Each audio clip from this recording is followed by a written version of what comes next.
ક્રોધ આપણને આવે ત્યારે આપણને ખબર નથી હોતી કે આપણે શું કહીએ છીએ, પણ જ્યારે આપણે એને કહી દઈએ ત્યારે મનમાં એમ થાય કે મારે આને આ નહોતું કહેવું જોઈતું, તો આના માટે શું કરવું જોઈએ? હા, એટલે પછી શા માટે ક્રોધ આવ્યો, શું કામ આવા શબ્દો નીકળી ગયા, બધું થોડી વાર બેસીને વિચારણા કરવાની કે કેમ આવું થઈ જાય છે, શું અભિપ્રાય છે, માણસ માટે અભાવ છે, કેમ આવું બોલાઈ ગયું. પછી બધાની માફી માગવાની, અને બીજી વખત આવું કંઈ પણ બને તો આવી જાતનું નથી કરવું.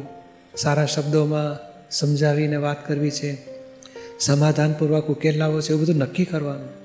તો પાછલું જે બની ગયું છે બીજી વખત માટે જાગૃતિ પણ રહેશે, અને પેલું ભાન વગર બોલાઈ જાય છે બધું, એમાં થોડી થોડી જાગૃતિ વધશે, અને શબ્દોમાં એ નોર્માલિટી આવશે. દુઃખ ના થાય એવા શબ્દો પછી બોલાય, એવી જાગૃતિ વધે.